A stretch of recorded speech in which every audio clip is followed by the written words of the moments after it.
3 días después de mudarme a la casa de mi hijo, lo que supuestamente era un gesto de amor para cuidarme tras el fallecimiento de mi esposa, mi nuera me entregó una caja de herramientas oxidada y un mono de trabajo manchado de grasa. Sin rastro de ironía, me indicó que mi lugar estaba en el semisótano, junto a los depósitos, como si yo no fuera más que un operario de mantenimiento a su servicio permanente.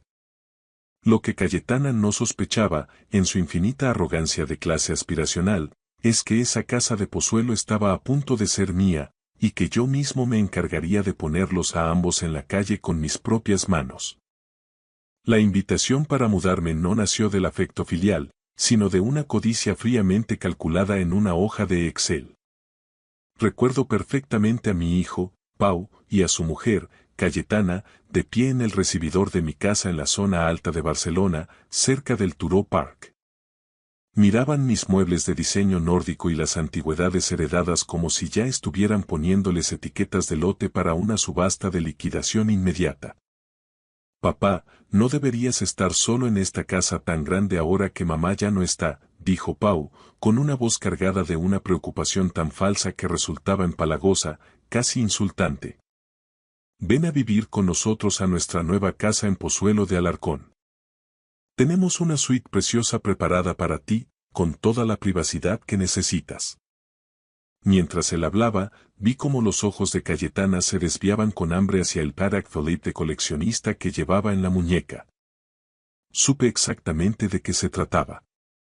Se habían endeudado hasta las cejas con una hipoteca de interés variable para una mansión que no podían permitirse en una de las urbanizaciones más caras de Madrid. Veían mis activos líquidos y mi patrimonio como su fondo de emergencia personal. Tengo 66 años, no demencia senil. He pasado 3 décadas dirigiendo una empresa de logística internacional junto a mi difunta esposa y sé reconocer una OPA hostil en cuanto asoma por la puerta. «Es muy amable de vuestra parte», respondí, forzando una sonrisa de hombre quebrado, cansado y vulnerable. En ese preciso momento decidí aceptar el papel que esperaban de mí. El del viudo afligido, desorientado y fácil de manipular. Les hice creer que estaba liquidando mis bienes para simplificar mi existencia.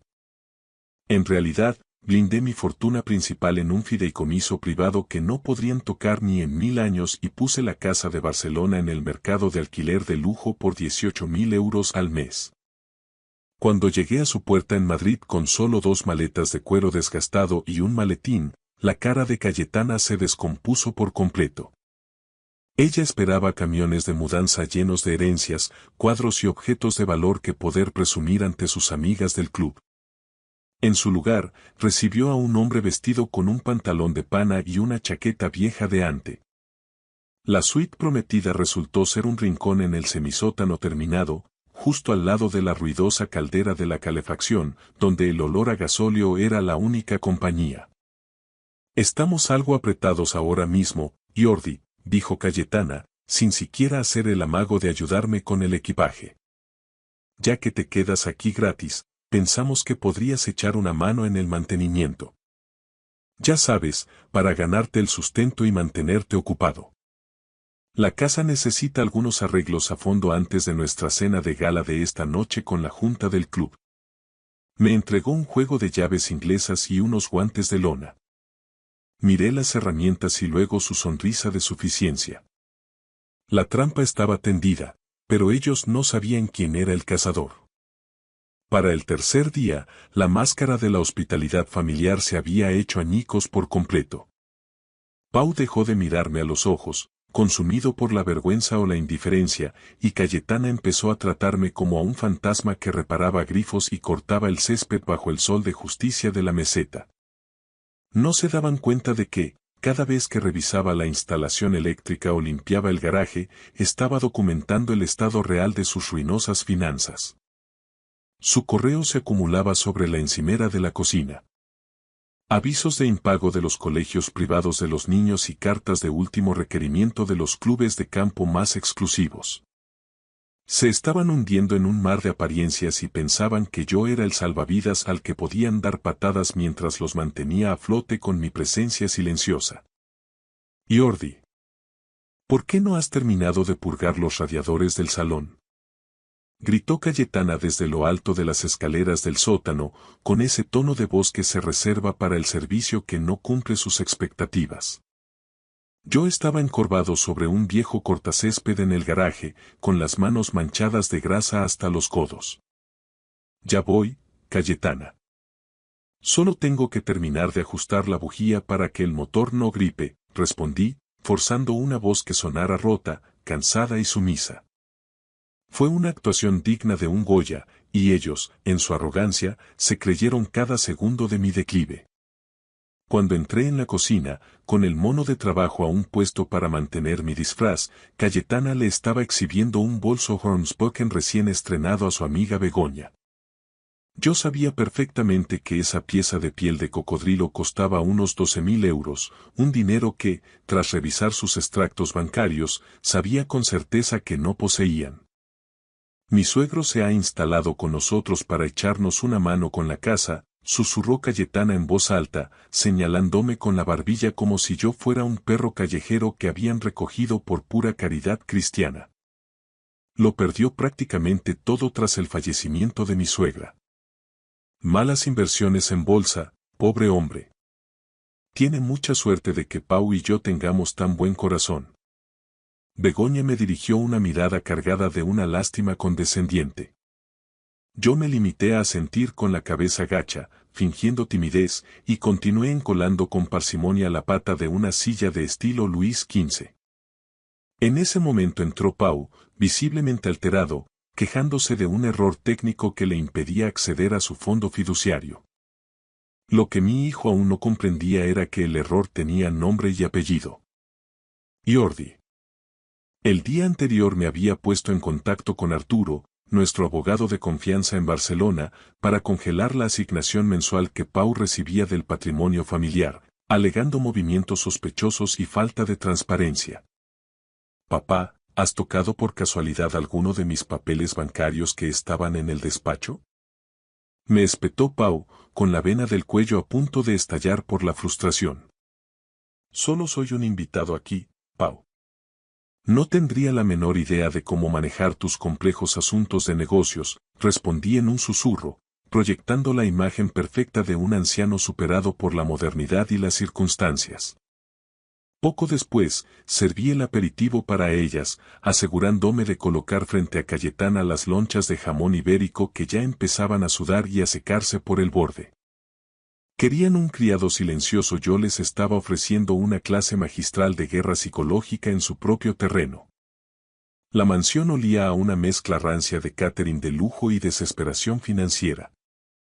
Cayetana había dilapidado 3.000 euros en un chef privado para su cena del comité de beneficencia, un dinero que yo sabía que procedía directamente de una línea de crédito ya agotada. Me ordenó que permaneciera confinado en la cocina para ayudar con el montaje de los platos de diseño, pero su verdadero objetivo era ocultar al pobre suegro fracasado de la vista de sus influyentes invitados. Jordi, ni se te ocurra asomar la cabeza por el comedor cuando lleguen los invitados, me siseó Cayetana al oído mientras se ajustaba un collar de perlas que, sospecho, también era financiado. Tu ropa de trabajo simplemente no es adecuada para este círculo social. Quédate aquí atrás y asegúrate de que los canapés no se enfríen. No puse ninguna objeción. Me coloqué un delantal negro impecable y me mantuve junto a los fogones, observando desde la sombra. Mientras llegaban los comensales, directivos de banca y figuras de la escena social de Madrid, oía a Cayetana tejer una red de mentiras digna de una novela. Les aseguraba a todos que Pau estaba a punto de cerrar un trato multimillonario y que ya estaban buscando una villa de verano en la Milla de Oro de Marbella. En realidad, esa misma mañana yo había descubierto sobre la encimera el aviso de rescisión de los contratos de leasing de sus 2 coches de alta gama. Pau irrumpió en la cocina con el rostro congestionado por el alcohol y la ansiedad. Papá, necesito que me prestes 10.000 euros de inmediato, solo por una semana, me suplicó entre dientes. El banco está poniendo trabas absurdas con la transferencia del patrimonio. Lo miré fijamente a los ojos, sintiendo como mi corazón se endurecía definitivamente. Ya te lo advertí, hijo. Las inversiones salieron muy mal tras lo de tu madre. Ahora solo vivo de una pensión mínima que apenas me da para mis gastos. Por eso estoy aquí refugiado bajo vuestro techo, ¿no es así? Él soltó una maldición ahogada y regresó al salón. Esperé pacientemente hasta que se sirvió el plato principal. Entonces, con un movimiento pausado, me quité el delantal de servicio. Debajo no llevaba el mono sucio, sino un traje de corte impecable, hecho a medida por mi sastre de confianza en la calle Balmes de Barcelona, que había mantenido oculto bajo llave en mi maletín. No entré en el comedor como un sirviente que retira platos, entré con la zancada de un anfitrión. ¿Jordi? ¿Pero qué haces aquí fuera? La voz de Cayetana se quebró en un tono agudo mientras yo caminaba con paso firme hacia la cabecera de la mesa de caoba. Solo quería aprovechar este momento para agradecerles a todos que hayan venido a apoyar a mis hijos durante esta etapa de difícil transición, dije, proyectando mi voz con la autoridad natural de un hombre que ha presidido juntas de accionistas durante 3 décadas. La sala quedó sumida en un silencio sepulcral. El rostro de Cayetana pasó del rosa maquillaje a un blanco cadavérico. ¿Difícil transición?, preguntó Begoña, rompiendo el hielo con el ceño fruncido. Cayetana nos acaba de decir que Pau ha batido récords de beneficios este trimestre. Solté una risa suave, perfectamente ensayada para sonar condescendiente. Oh, mi hijo es muy orgulloso, como su madre. Le horroriza admitir ante sus amigos cuando el mercado se vuelve implacable. Pero como su padre, me satisface enormemente haberme mudado aquí para ayudarles a gestionar los gastos corrientes del hogar mientras logran reestructurar sus deudas. Me giré hacia Cayetana, cuyos ojos estaban inyectados en una rabia líquida y sin adulterar. No te angusties más, querida. Ya he terminado de reparar el calentador del sótano y el baño de invitados está impecable para vuestros amigos. El silencio que siguió fue más elocuente que cualquier grito. En el hermético mundo de las apariencias de Pozuelo, el eufemismo ayudar con los gastos es el código universal para la quiebra absoluta. La lástima de la sala, que antes me pertenecía a mí, se volcó sobre ellos como un jarro de agua fría en un instante. Las amigas de Cayetana, incapaces de sostenerle la mirada, empezaron a intercambiar susurros mordaces detrás de sus servilletas de lino fino. Después de que los invitados huyeran del comedor, y lo hicieron con una celeridad pasmosa, como ratas abandonando un transatlántico que hace aguas, el silencio que quedó era espeso, casi sólido. Pau, fuera de sí, golpeó con el puño la mesa de caoba maciza, haciendo tintinear la cristalería de Bohemia. ¿Pero qué demonios ha sido eso, papá?, bramó, con la voz quebrada por el odio. Has dinamitado nuestra reputación en una sola cena. El lunes tenía previsto iniciar las negociaciones para una fusión con Vanguard Logistics. ¿Tienes idea de lo que has hecho? Me manto de impossible. Tomé un sorbo pausado de la copa de un Rioja Gran Reserva que ellos, a juzgar por sus cuentas bancarias, claramente no podían permitirse. Vanguard Logistics. Qué coincidencia tan interesante, Pau. Ayer mismo disfruté de un almuerzo muy productivo en el Vía Véneto de Barcelona con Marcos, su director general. Resulta que es un viejo amigo de tu madre de los tiempos de la facultad. ¿Qué? ¿Qué hiciste qué?, balbuceó Pau, perdiendo el color de la cara mientras se desplomaba en su silla. Estaba legítimamente preocupado por vuestros evidentes problemas de liquidez, así que me limité a decirle la verdad, respondí, dejando que mi voz se tornara fría como el hielo de un glaciar. Le dije que un hombre que no sabe gestionar su propio hogar con integridad, ni tratar a su propio padre con la más mínima dignidad, no es un hombre en el que una multinacional deba confiar para una fusión de varios millones de euros. Los valores importan en el mundo de los negocios, hijo. Algo que parece que olvidaste en el trayecto de Barcelona a Madrid. Me has saboteado deliberadamente, gritó Pau, levantándose de nuevo. No, Pau, repliqué, poniéndome en pie con calma y alisando las solapas de mi traje a medida. Simplemente dejé de subvencionar vuestros delirios de grandeza con mi silencio. Por cierto, Cayetana, añadí, girándome hacia ella con una sonrisa gélida, ese bolso de Hermes es una imitación de AliExpress bastante lograda, pero el tacto del cuero sintético te delata a kilómetros. Vi la factura de una web de réplicas chinas en la trituradora de papel del despacho. Es una auténtica lástima que te gastaras el presupuesto de la compra mensual en aparentar lo que no eres. Caminé con paso firme hacia la escalera del sótano, dejándolos atrás, rodeados por los escombros de sus propias mentiras. Al día siguiente, la casa amaneció sumida en una atmósfera de rabia tóxica. Pau estaba encorvado sobre su ordenador portátil en la isla de la cocina, con ojeras profundas y el pelo revuelto. Voy a llamar a mi abogado ahora mismo, papá, dijo Pau, sin mirarme, con una voz temblorosa por la desesperación. No puedes ir a mis espaldas a hablar con mis socios comerciales. Te voy a demandar por difamación y daños hasta dejarte sin el último céntimo de esa ridícula pensión que te queda. Ni siquiera parpadeé mientras me servía una taza de café recién hecho. Me senté frente a él, dominando el espacio. Adelante, Pau, demándame. Pero dime una cosa, ¿con qué dinero piensas pagar las minutas? Vuestra provisión de fondos en el bufete García y Asociados lleva sin cubrirse 4 meses. Lo he comprobado personalmente esta mañana. Su rostro pasó de la palidez más absoluta a un rojo oscuro y violáceo, una máscara de pura impotencia. ¿Cómo puedes saber tú eso? Es información confidencial. Porque la semana pasada mi sociedad holding compró la cartera de deuda pendiente de ese bufete, dije con sencillez, saboreando el café. De hecho, he estado muy ocupado estos días mientras tú jugabas a ser un magnate de ladrillo. He estado hablando con el banco que tiene la hipoteca secundaria de esta casa, esa que pedisteis en secreto para pagar aquel viaje de influencer de Cayetana por la Costa Azul el verano pasado. Cayetana, que acababa de entrar en la cocina, se quedó petrificada en el umbral. ¿De qué estás hablando, Jordi? Eso es un asunto estrictamente privado entre el banco y nosotros. Lo era, la corregí con suavidad letal. Hasta que dejasteis de pagar 3 cuotas consecutivas y el banco inició el proceso de ejecución. Estuvieron más que encantados de vender esa deuda tóxica a mi grupo inversor para limpiar sus balances.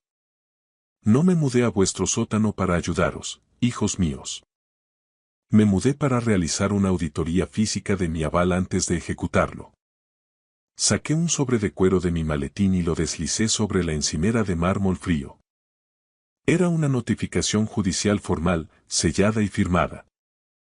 Tenéis exactamente 30 días para desalojar la propiedad por vía administrativa. O, si lo preferís y bajáis ese tono de arrogancia, podéis quedaros aquí como mis inquilinos. Eso sí, el alquiler será de 5.000 euros al mes, pagaderos por adelantado cada día 1. Y esta vez, no aceptaré excusas ni retrasos. A la mañana siguiente, la suite principal de la casa, que antes pretendía ser el epicentro del glamour de Pozuelo, se había transformado en un campo de batalla de cajas de zapatos de diseño vacías y tocadores abandonados. Cayetana lanzaba su ropa de firma en las maletas con movimientos espasmódicos, con el rostro congestionado y los ojos hinchados tras una noche entera de llanto e incredulidad. Pau, por su parte, no dejaba el teléfono, hablando con una voz susurrante y desesperada, probablemente suplicando a sus antiguos contactos de la Facultad de Económicas un préstamo puente que, como ambos sabíamos, nunca llegaría. Ya he hecho la gestión con el club de campo, dije, apoyado con naturalidad en el marco de la puerta de lo que, legalmente, ya era mi dormitorio principal. He informado personalmente a la junta directiva de que, como administrador único del fideicomiso familiar, vuestra membresía dual ha sido revocada y rebajada a estatus de no residentes. Tendréis que pasar a devolver las llaves de las taquillas y los pases de invitado antes de las 5 de la tarde.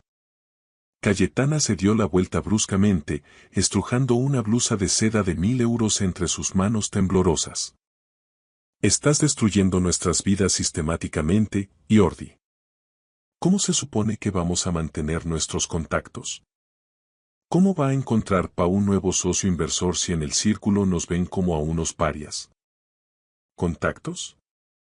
Solté una risa seca, cortante, que resonó en las paredes desnudas. Estabais usando el buen nombre y la reputación de mi difunta esposa para invitar a copas a gente que se ríe de vosotros a vuestras espaldas en cuanto cruzáis la puerta. El verdadero networking, Cayetana, requiere capital. Capital real y tangible, no una tarjeta de crédito al máximo y un Mercedes de renting con 3 cuotas impagadas. Observé en silencio cómo los mozos de mudanza profesionales que yo mismo había contratado esa mañana empezaban a bajar sus muebles minimalistas hacia el garaje. No quería su gusto estético contaminando mi propiedad, mi intención era empezar de cero, limpiar el aire de tanta falsedad. Papá, por favor, suplicó Pau, colgando el teléfono con los ojos inyectados en sangre. Lo de Vanguard. Si llamas ahora mismo a Marcos y le dices que todo fue un malentendido familiar, aún puedo salvar la consultora. Todavía hay tiempo. Pau, mírame bien, dije, acercándome a él hasta que nuestras miradas se cruzaron. No perdiste el trato con Vanguard por mi llamada telefónica. Lo perdiste en el momento en que dejaste de ser un hombre de negocios para convertirte en un depredador de tu propia familia. Trataste a tu propia sangre como una simple partida de gastos en un presupuesto deficitario. Marcos no necesitaba que yo le abriera los ojos sobre tu fracaso financiero, solo necesitaba que le confirmara tu falta de escrúpulos. Y en el mundo real, la crueldad sin brillantez es, sencillamente, un lastre insoportable. Le entregué con parsimonia un abono de transporte cargado para el mes. El agente de recobros de la financiera Pabegoña a recoger el Mercedes al mediodía. He tenido la cortesía de sugerirles que esperen al final de la urbanización para que los vecinos no tengan que presenciar la grúa en vuestra puerta. Después de todo, sigo siendo tu padre y conservo algo de piedad, aunque sea por la memoria de tu madre. El domingo siempre había sido una tradición sagrada en nuestra casa de Barcelona, un día de gratitud y reunión. Pero este domingo en Madrid, los papeles se habían invertido con una precisión que rozaba la justicia poética. Me senté a la cabecera de la mesa de comedor, la misma superficie de madera noble que yo mismo había tenido que pulir días atrás mientras ellos me trataban como a un sirviente invisible. Cayetana y Pau se sentaron al otro extremo, con el aspecto de 2 niños castigados en el despacho del rector. Había preparado un asado tradicional, exactamente el mismo menú que Cayetana me había ordenado cocinar para sus amigos de la beneficencia mientras yo tenía prohibido sentarme a la mesa con ellos. Adelante, comed, dije, señalando con un gesto elegante los platos humeantes. Sé que no habéis tenido una comida caliente desde que la empresa de entrega a domicilio os bloqueó la cuenta por falta de fondos. Cayetana, con un gesto instintivo, alargó la mano hacia la botella de vino, pero la desplacé suavemente fuera de su alcance. En realidad, este es un Vega Sicilia único de 1996 de mi bodega privada. Es un vino para invitados de honor. Tenéis agua del grifo en la cocina si tenéis sed, es excelente en Madrid, según dicen. El silencio se volvió pesado, roto solo por el sonido metálico de los tenedores chocando contra la porcelana de Limoges. Pau parecía un hombre roto, pero los ojos de Cayetana todavía emitían un brillo febril, calculador. No había dejado de buscar una grieta legal por la que escapar. Jordi, comenzó ella, impostando una voz forzadamente dulce y conciliadora. Hemos estado reflexionando. Ya que vas a instalarte en la suite, tal vez nosotros podríamos encargarnos de gestionar tus propiedades de alquiler en Barcelona por ti. Como un trabajo serio. Podríamos mantener todo el patrimonio dentro de la familia, bajo nuestra supervisión. Me limpié la comisura de los labios con una servilleta de hilo y la miré fijamente, sin parpadear. ¿Gestionar mis activos, Cayetana? No fuiste capaz de gestionar ni una simple lista de tareas domésticas sin que la caldera casi explotara. No, ya he firmado el contrato con una gestoría profesional de primer nivel. En cuanto a vuestro futuro laboral, me he tomado la libertad de buscar algo que se ajuste estrictamente a vuestras capacidades actuales. Saqué 2 folletos impresos y los deposité sobre el mantel. Uno era de una agencia de trabajo temporal especializada en entrada de datos básicos y el otro, de un servicio de limpieza industrial a domicilio. Buscan personal que sepa acatar órdenes directas y que no cause problemas, sentencié. Os he dado una recomendación excelente. Les aseguré que tenéis una amplísima experiencia práctica en apoyo doméstico y mantenimiento integral, aquí mismo, en esta casa. Deberíais estar orgullosos. Por primera vez en vuestra vida vais a ganar un sueldo que no provenga de la herencia de alguien que ya no está para defenderse. El lunes siguiente, Pau irrumpió en mi nuevo despacho, la luminosa suite principal que antes consideraban su santuario de estatus, aferrando una carpeta azul desgastada con nudillos blancos. Sus ojos tenían un brillo maníaco, la mirada desencajada de un ludópata que acaba de apostar su última ficha en una mesa que ya ha cerrado.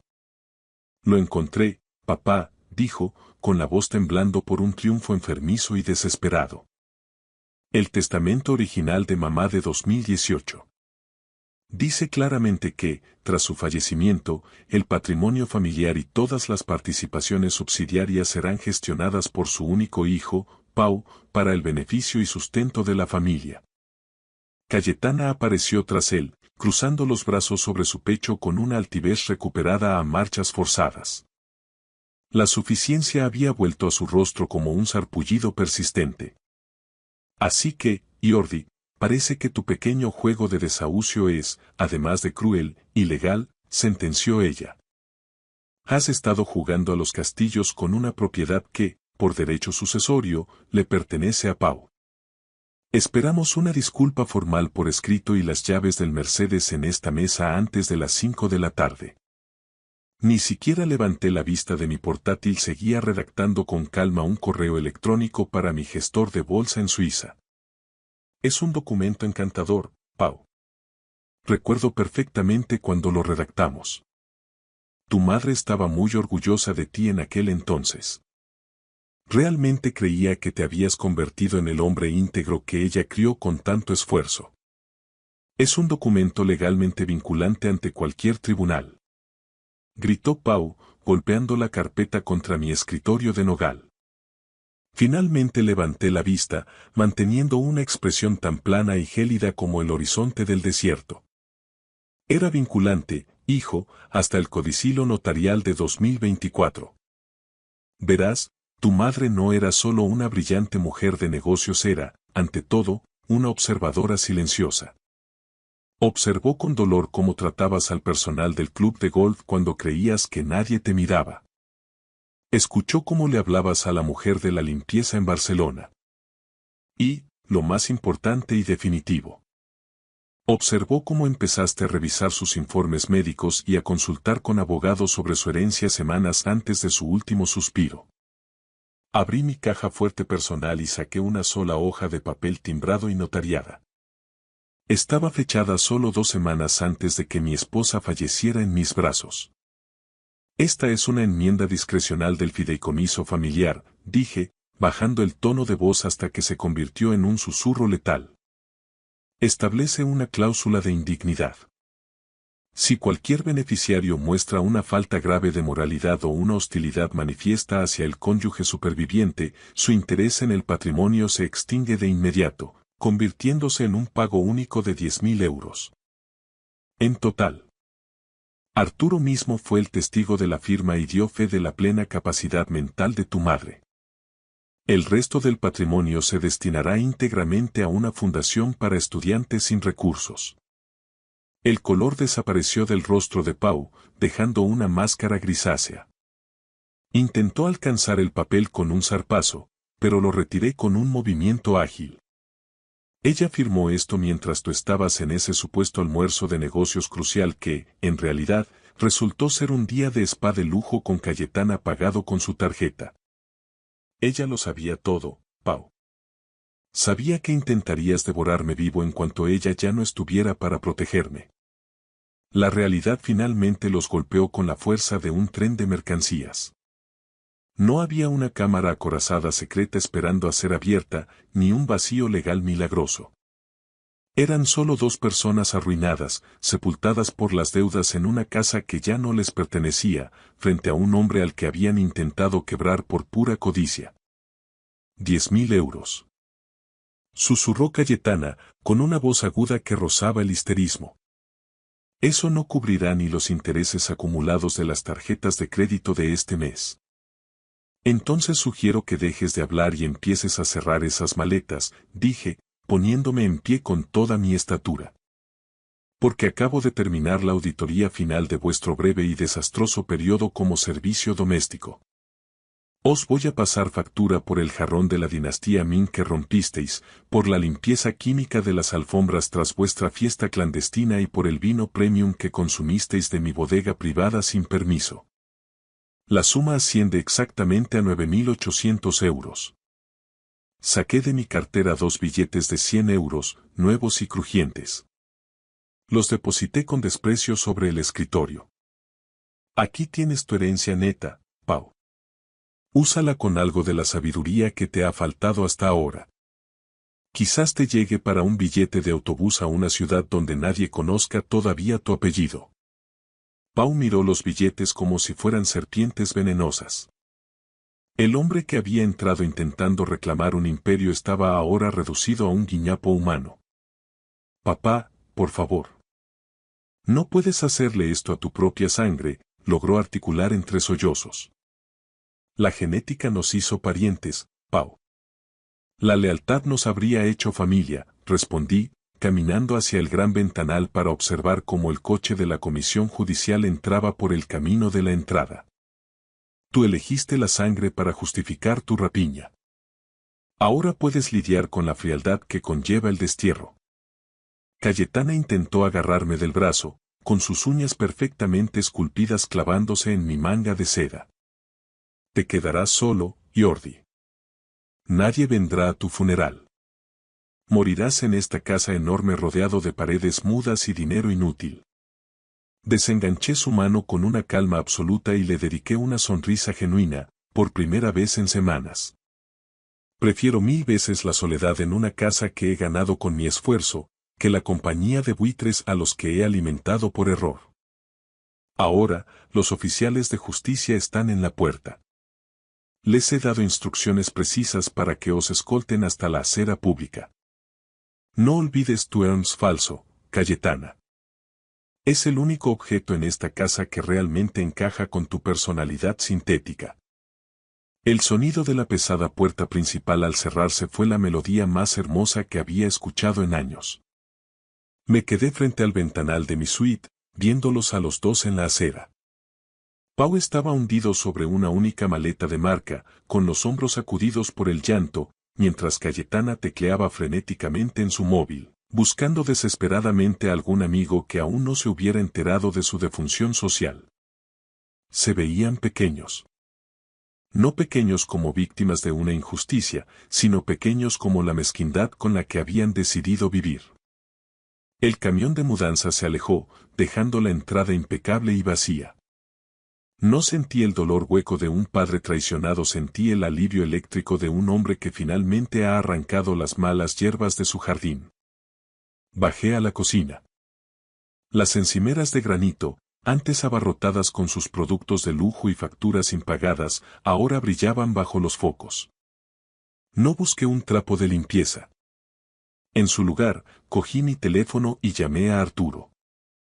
Arturo, soy Jordi. La casa está despejada de parásitos. Quiero que ejecutes la venta de la propiedad de Pozuelo este mismo viernes. Ponla un 20% por debajo del valor de mercado. Quiero que se venda antes de que termine la semana.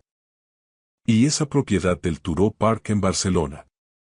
Quítala del mercado de alquiler. Vuelvo a casa. ¿Estás seguro, Jordi? Preguntó Arturo con su habitual respeto profesional. Es un espacio inmenso para una sola persona.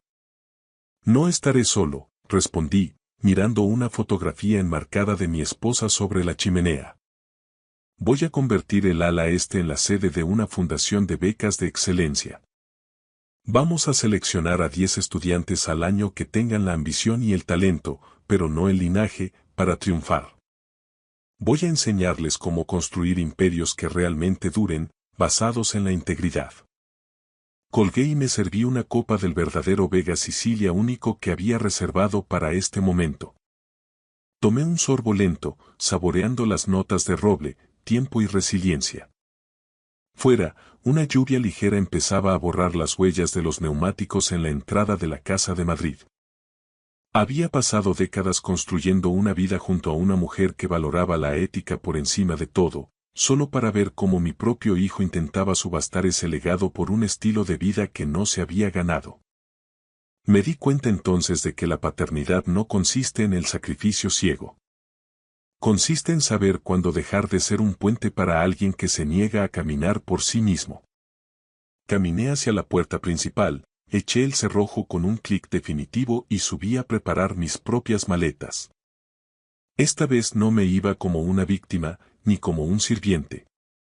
Me iba como el dueño de mi propio destino. Gracias por escuchar la historia hasta el final. Dale like y deja un comentario. Suscríbete al canal y activa la campana para no perderte la próxima historia. Les deseo todo lo mejor.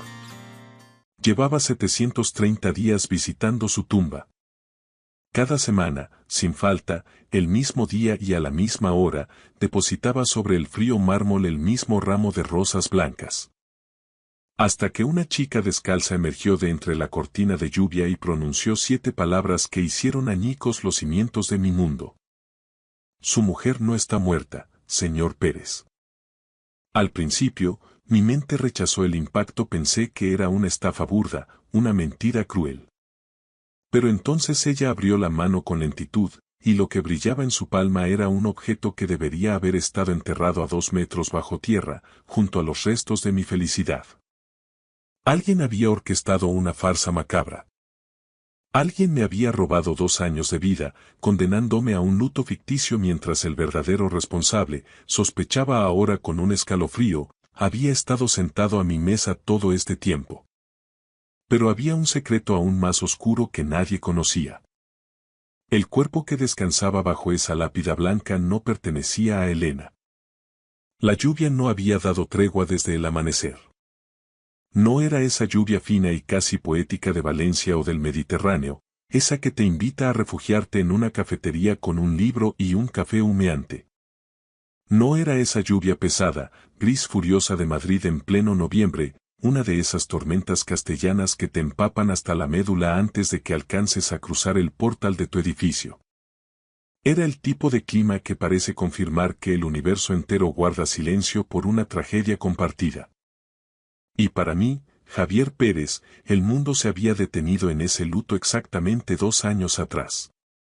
Estaba arrodillado en el barro del sector privado del cementerio de la Almudena. Mis pantalones de sastre, confeccionados a medida en una de las camiserías más exclusivas de la calle Serrano, una prenda que costaba más que el salario mensual de cualquiera de mis empleados, estaban arruinados, pegajosos de fango y agua. Mi abrigo de lana negra se adhería a mis hombros como una armadura pesada. Manuel, mi chofer, había intentado cubrirme con un paraguas de protocolo, pero le ordené con un gesto seco que se retirara. No buscaba refugio. Quería que el frío me calara los huesos, porque en días así, cuando el cielo de Madrid lloraba conmigo, sentía que mi soledad era un poco menos absoluta. Frente a mí, erigiéndose sobre la tierra removida como un tótem al fracaso de mi existencia, se alzaba la lápida de mármol. Inmaculada, gélida, indiferente. Las letras grabadas en relieve habían costado una pequeña fortuna que, en mi situación actual, carecía de cualquier valor.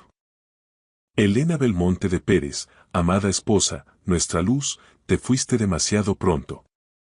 Yo mismo dicté cada sílaba de ese epitafio. Recordaba perfectamente el día del entierro, estuve rodeado de cientos de figuras vestidas de riguroso luto.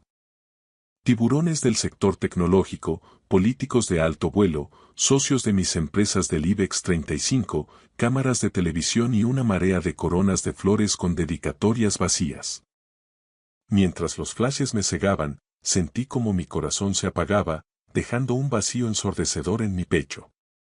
Aquella tarde, yo era el hombre más poderoso de la sala, y sin duda, el más destruido. Hoy, la mayoría de esos conocidos se habían desvanecido. Las cámaras se fueron a buscar otra tragedia, y los pésames dejaron de llegar a los 3 meses, porque el engranaje del mundo no se detiene por un hombre roto. Pero yo regresaba cada semana con mis rosas blancas. A Elena le horrorizaba el drama innecesario, decía que las rosas rojas eran para gente que necesita gritar su amor a los 4 vientos, comentaba siempre entre risas. El blanco, Javier, es para los que estamos tan seguros de lo que sentimos que no necesitamos hacer ruido.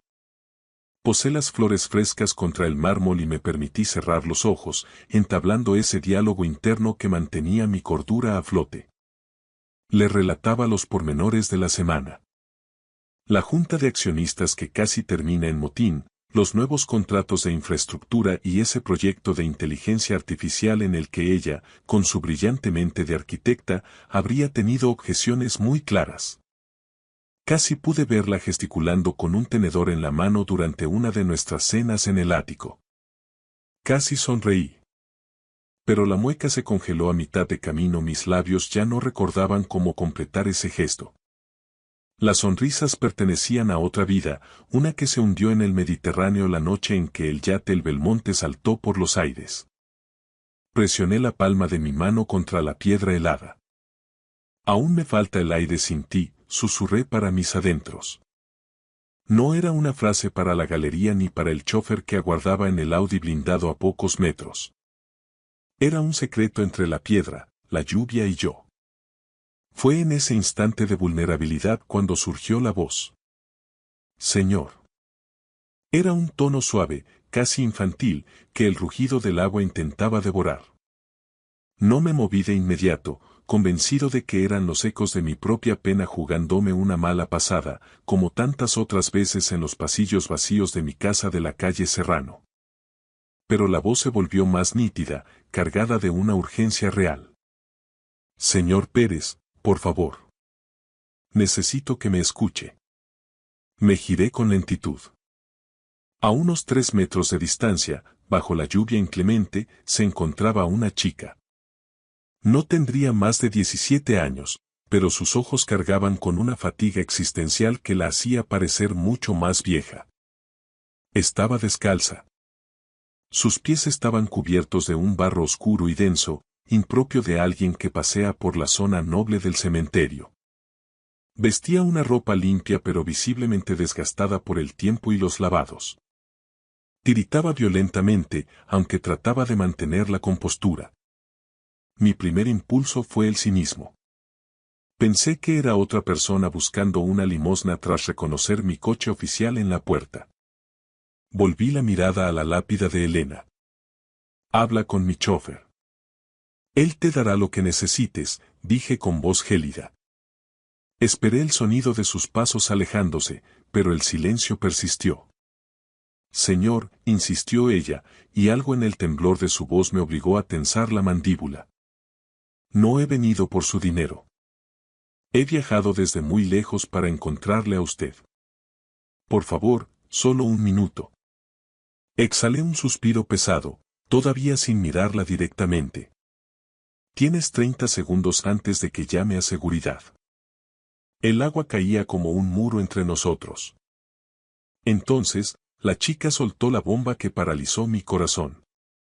Su mujer no está muerta, señor Pérez. El tiempo se detuvo en seco.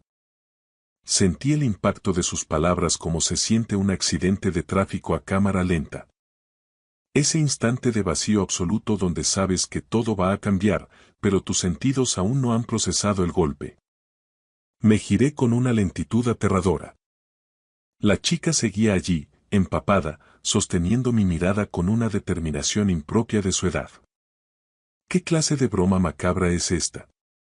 Mi voz salió como un susurro cargado de peligro. Ella no se amilanó. Su esposa. Ella no murió en el mar. Fingió su final. La joven tragó saliva con dificultad. Y yo soy la única que sabe exactamente dónde la tienen escondida. Me quedé petrificado, como si el mármol de la tumba se hubiera extendido a mis propias venas. La lluvia seguía fustigando mi abrigo, pero el frío exterior ya no existía para mí, solo quedaba una furia sorda, un calor ácido que empezaba a arder en la base de mi nuca. En España, cuando alguien intenta estafarte, suele ser mediante un sofisticado engaño financiero o una red de influencias, pero esta chica estaba atacando el único pilar que sostenía mi precaria cordura. La memoria sagrada de Elena. Escúchame bien, dije, acortando la distancia entre nosotros con un paso que pretendía ser intimidante. Mi voz cortó el aire como una hoja de acero. No sé qué clase de broma macabra es esta ni quién te ha pagado para representarla, pero te sugiero que te des la vuelta y corras antes de que llame a la Policía Nacional. La chica no retrocedió ni un milímetro.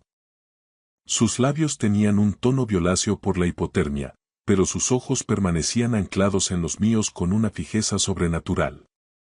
No es ninguna broma, señor Pérez. Usted está convencido de que ella se hundió con aquel yate cerca de las Islas Baleares, ¿verdad? Todo el país lo cree. La Guardia Civil de Mar encontró restos, la aseguradora liquidó la indemnización millonaria sin rechistar y usted enterró un féretro sellado para no ver el horror. Apreté los puños con tal fuerza que las uñas se clavaron en mis palmas. El informe pericial había sido devastadoramente claro. Una explosión accidental en la sala de máquinas del Belmonte, sin supervivientes.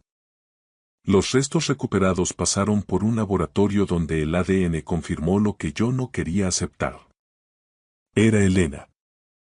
Hubo pruebas científicas, gruñí, sintiendo que el sabor del whisky de la noche anterior volvía a mi garganta.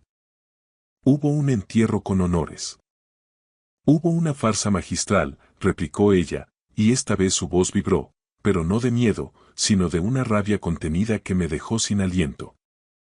Lo que hay en esa tumba es mármol y las cenizas de alguien que jamás llevó su apellido. Ella está viva, Javier. Malvive en un pueblo olvidado de la costa, oculta bajo una identidad prestada. Y la persona que coreografió su muerte es la misma que ahora gestiona cada céntimo de su patrimonio. Esa última frase me golpeó con la violencia de un mazo de demolición. En mi círculo, solo 3 personas tenían acceso total a las complejas estructuras offshore, a mis cuentas privadas y a las fundaciones que Elena presidía. Mi abogado de confianza, yo mismo, y mi hermano menor, Alberto. ¿Por qué vienes a mí ahora, después de 2 años de silencio? Pregunté, luchando para que mi voz no delatara el temblor de mis manos. Porque ella me salvó la vida en ese agujero donde la tienen. Y porque el hombre que la custodia. El que paga para que el mundo siga creyéndola muerta. Va a terminar el trabajo esta vez si no intervenimos. La chica extendió su mano derecha, cerrada en un puño que tiritaba. Me dijo que si alguna vez reunía el valor para llegar hasta Madrid, le mostrara esto. Juró que usted entendería el mensaje al instante. Abrió la mano. Bajo la luz plomiza y mortecina del cementerio, algo emitió un destello humilde. Era una pequeña medalla de plata, desgastada por los años, con la efigie de la Virgen del Carmen, la eterna patrona de los hombres del mar. En el reverso, casi borrada por el roce constante, resistía una inscripción grabada de forma artesanal, JP&DB. Siempre rumbo al norte. Sentí que el aire abandonaba mis pulmones. Aquella pieza no era una joya de escaparate en la calle Serrano, ni una pieza exclusiva de Cartier o Suárez. Era un amuleto que compramos por unos pocos euros en un puesto de hippies en el mercadillo de Denia, durante aquel primer verano en el que yo era un emprendedor con más deudas que ideas y ella una estudiante de arquitectura que dibujaba sueños en servilletas de papel. Elena juró que no se la quitaría jamás, decía que era lo único real que poseíamos antes de que el éxito financiero lo emponzoñara todo. Se suponía que esa medalla se había fundido en el infierno de la explosión del yate. ¿Dónde está? Logré articular, mi voz reducida a un susurro quebrado. Aquí corremos peligro, dijo la chica, lanzando una mirada fugaz hacia la entrada principal de la Almudena, donde los cipreses se mecían con el viento. Me han seguido desde que pisé la estación de Atocha. No puedo arriesgarme más. Mañana, a las 9 en punto, en el Café Gijón del Paseo de la Castellana. Venga solo, sin escolta y sin dispositivos. Si detecto a alguien más, me evaporaré para siempre. Antes de que pudiera reaccionar o llamar a Manuel para que la retuviera, la joven dio media vuelta y echó a correr entre los panteones con una agilidad felina, asombrosa para alguien que iba descalza sobre el barro. Se disolvió en la niebla madrileña antes de que yo pudiera dar un solo paso. Me quedé allí, solo frente al mausoleo de mármol blanco, con la medalla de plata ardiendo en mi palma como si estuviera al rojo vivo. Señor Pérez, ¿se encuentra bien? Manuel se acercó con el paraguas, su rostro reflejando una preocupación genuina ante mi inmovilidad. Cerré el puño con fuerza, ocultando el amuleto en el bolsillo de mi abrigo. Estoy bien, Manuel. Vámonos de este lugar. Subí al Audi blindado, cuyo habitáculo, antes símbolo de estatus, ahora se sentía como una celda de lujo asfixiante. Mientras sorteábamos el tráfico denso de la M30 en dirección a mi ático en el barrio de Salamanca, la imagen de Alberto no dejaba de martillear mi mente. Mi hermano pequeño había sido mi sombra y mi apoyo más sólido desde la tragedia. Él gestionó cada trámite con la aseguradora, la liquidación de activos y toda la burocracia legal que yo, sumido en el alcohol, la depresión, no podía ni procesar. Si Elena estaba viva. ¿Por qué el silencio? ¿Por qué permitir que yo me hundiera en este infierno de 700 días? ¿Y cómo era posible que Alberto me mirara a la cara en cada cena familiar, compartiendo mi dolor, sabiendo que mi mujer estaba cautiva en algún rincón de la costa española? Al llegar a casa, me serví un whisky doble sin hielo.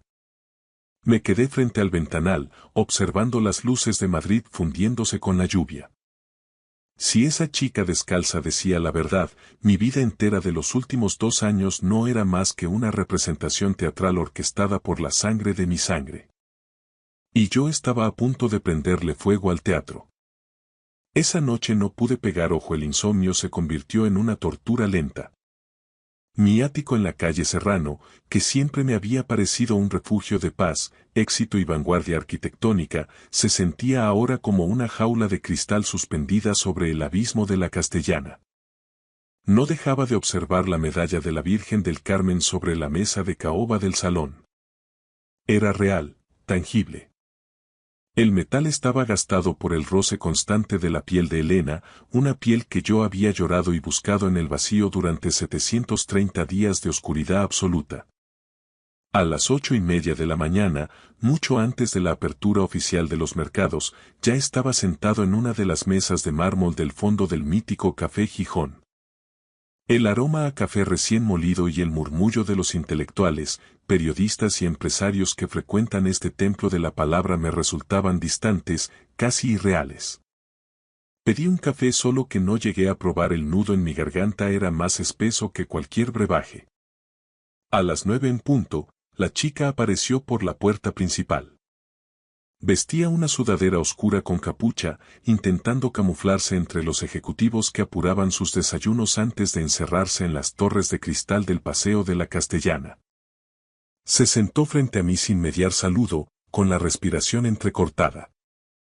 ¿Quién eres realmente?, le pregunté de inmediato, clavando mi vista en la suya. Me llamo Sofía, respondió ella, lanzando miradas nerviosas hacia la cristalera que daba a la calle. Y no tenemos mucho tiempo, señor Pérez. Su hermano Alberto ya sabe que estuve en la Almudena ayer. Sus hombres me detectaron en las cámaras de seguridad. Sentí un escalofrío que me recorrió la columna. Alberto no solo era mi hermano menor, era el director financiero de Pérez e Hijos, el hombre que custodiaba las llaves de nuestro imperio. ¿Qué tiene que ver mi hermano con esta locura?, dije, aunque en el fondo de mi mente las piezas empezaban a encajar con una lógica aterradora y cruel. Todo, Javier. Elena jamás quiso dejarle. Ella descubrió que Alberto estaba desviando fondos de la constructora hacia una red opaca de sociedades en Panamá y Gibraltar para cubrir sus deudas de juego y malas inversiones. Iba a denunciarlo ante el Consejo de Administración. El accidente en el yate frente a las costas de Baleares no fue un fallo fortuito en la sala de máquinas. Fue un sabotaje calculado al milímetro. Pero Elena sobrevivió al impacto. Y Alberto la encontró antes que los equipos de rescate. Golpeé la mesa con el puño cerrado, haciendo que las cucharillas de plata tintinearan con violencia. Varios clientes se giraron, pero me importó un bledo. Eso es una infamia. Alberto estaba destrozado. Lo vi llorar sobre ese féretro vacío durante horas. Alberto es mejor actor que los que desfilan por la Gran Vía, escupió Sofía con un desprecio infinito. La tiene retenida en una finca aislada cerca de la costa, en las afueras de un pueblo llamado Svia, en Alicante. Le paga una fortuna a una enfermera privada para que la mantenga sedada, en una niebla constante de fármacos. Le juró a Elena que, si intentaba contactar con usted o escapar, él se encargaría de que usted sufriera un accidente idéntico al del barco. Ella aceptó su cautiverio para proteger su vida, señor Pérez. Por amor a usted. Me costaba recuperar el aliento. Mi propio hermano, la sangre de mi sangre, me había robado a mi mujer y me había condenado a vivir en un purgatorio de soledad por pura y simple codicia. ¿Y por qué me revelas esto ahora? ¿Qué buscas tú en este tablero? La interrogué, buscando cualquier fisura en su relato. Porque soy la hija de esa enfermera. Mi madre se está muriendo, consumida por los remordimientos, y me suplicó que le entregara esa medalla antes de que fuera tarde. Elena me la dio una noche que logré burlar la vigilancia y entrar en su habitación. Me agarró del brazo y me pidió que buscara al hombre de las rosas blancas. Dijo que usted sería el único capaz de sacarla de ese infierno.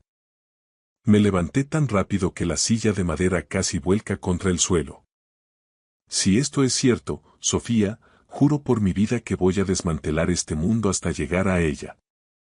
Pero si esto es una trampa de la competencia. No es ninguna trampa, me interrumpió ella, poniéndose en pie con determinación. Pero ande con pies de plomo. Alberto no actúa, solo tiene tentáculos en la policía y en su propio equipo de seguridad privada. No vuelva a su despacho en la torre. No use su audio oficial ni su teléfono personal. Si quiere volver a ver a Elena con vida, tenemos que salir hacia Alicante en este preciso instante. Salimos del café por la puerta lateral que da a la calle Prim.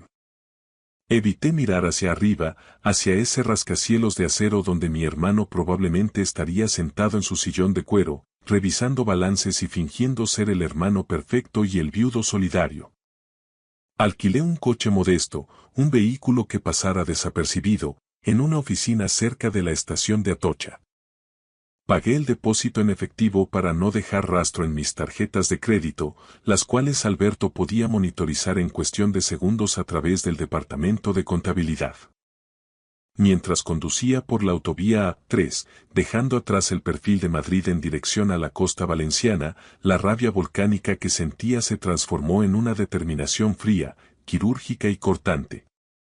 2 años. 730 días de mi vida robados, de lágrimas derramadas sobre una piedra de mármol vacía.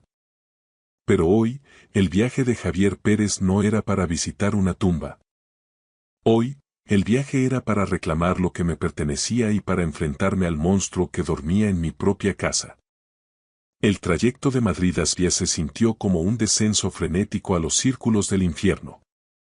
Mientras conducía el Seat de alquiler por la autovía del Este, mis manos se aferraban al volante con tal saña que los nudillos habían perdido todo rastro de color.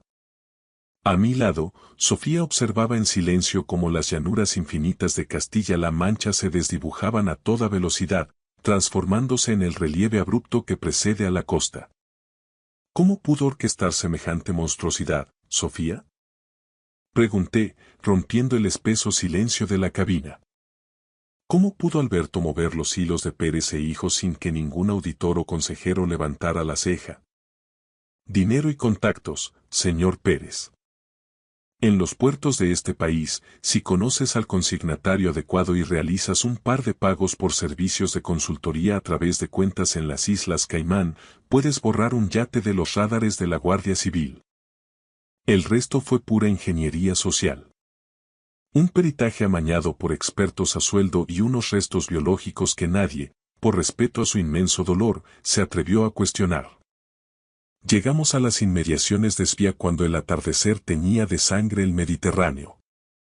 El mar se extendía ante nosotros, inmenso y traicionero, recordándome cada segundo la mentira en la que había vivido.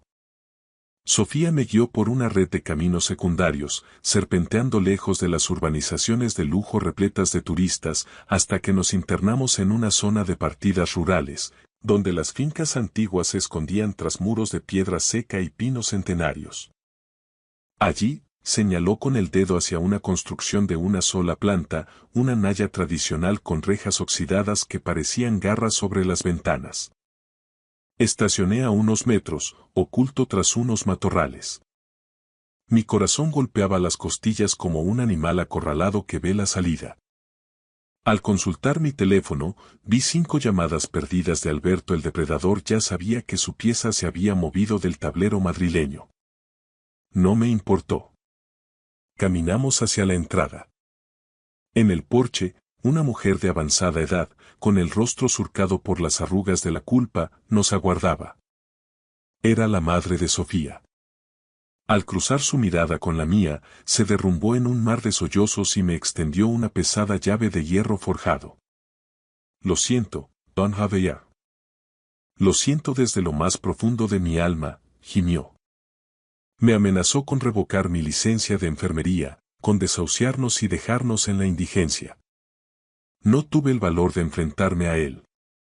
Le arrebaté la llave sin mediar palabra y me adentré en la casa. El aire estaba viciado, impregnado de un olor penetrante a desinfectante y encierro.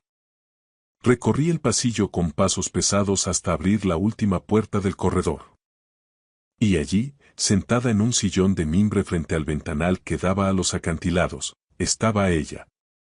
Elena. Su silueta estaba más frágil, su piel mostraba la palidez de quien no ha sentido el sol en años y su mirada parecía perdida en el horizonte marino. Pero era ella. Mi Elena. La mujer que yo había enterrado en la Almudena bajo una lluvia de rosas blancas. Al oír el estruendo de la puerta, giró la cabeza con una lentitud dolorosa. Cuando nuestras miradas colisionaron, el vacío de sus pupilas se disolvió, dejando paso a un terror primario que, en un segundo, floreció en una alegría desgarradora. Javier. Su voz era un hilo quebradizo, casi un susurro olvidado. ¿Eres tú? ¿O es que mi mente ha inventado una nueva pesadilla para torturarme? Me desplomé de rodillas a su lado, envolviendo sus manos entre las mías. Estaban gélidas, pero sentí el latido de su pulso. Estaba viva. Era real. Soy yo, amor mío. He venido a sacarte de aquí. La mentira se ha acabado. No hubo espacio para las explicaciones. Nos fundimos en un abrazo que intentaba reparar 730 días de soledad, de luto impostado y de traiciones fratricidas.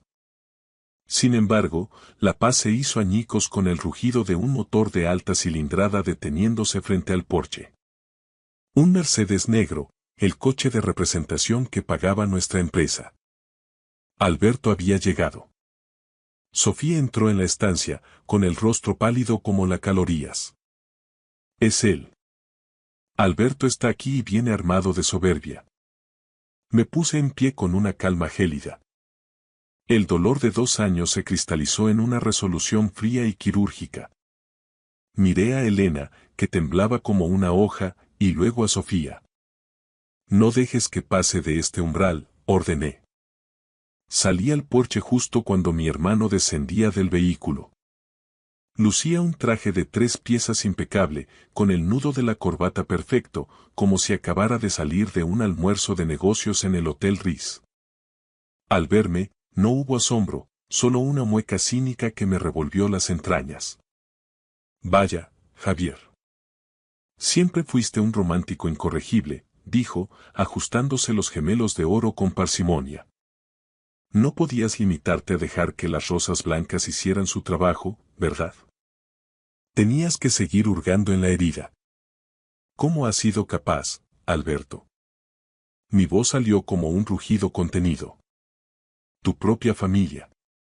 Mi esposa. ¿Qué clase de monstruo eres? No me vengas con moralismos, hermano. Elena iba a dinamitarlo todo. Sus escrúpulos de arquitecta nos habrían costado la constructora, el prestigio social y, muy probablemente, una temporada en la cárcel por los desvíos de fondos. Yo solo hice lo necesario para blindar nuestro futuro. La mantuve con vida, ¿no es cierto? Podría haberla dejado en aquel yate, pero le regalé una jubilación anticipada en este paraíso. ¿Paraíso? La has tenido drogada, secuestrada y anulada. Di un paso hacia él, pero Alberto, con una rapidez felina, extrajo un sobre lacrado del bolsillo interior de su americana. ¿No te interesa montar un espectáculo, Javier? En este sobre hay documentos internos de Pérez e Hijos que demuestran que tú estabas al tanto de que ella vivía y que utilizaste su supuesta muerte para una evasión fiscal masiva y para cobrar el seguro de vida. Si me arrastras al fango, caerás conmigo.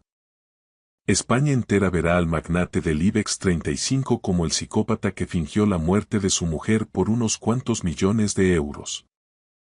Alberto se acercó a mí, envuelto en esa suficiencia arrogante que siempre le había caracterizado. Da media vuelta, sube a tu coche de alquiler y regresa a Madrid. Mañana mismo Elena será trasladada a una clínica privada en Suiza y tú seguirás siendo el viudo de oro de la capital. Es lo mejor para la imagen de la familia. Miré el sobre. Miré a mi hermano. Y entonces, por primera vez en 2 años, sonreí. Una sonrisa auténtica, afilada, que hizo que Alberto diera un paso atrás por puro instinto. Te olvidas de un pequeño detalle, Alberto, dije, extrayendo mi teléfono del bolsillo, cuya pantalla indicaba que la grabación seguía activa. Yo ya no tengo nada que perder, porque ya lo perdí todo hace 2 años. Tú, en cambio, acabas de confesar un secuestro, una extorsión y una estafa procesal ante un micrófono conectado en directo con mi abogado y con la unidad de delincuencia económica y fiscal.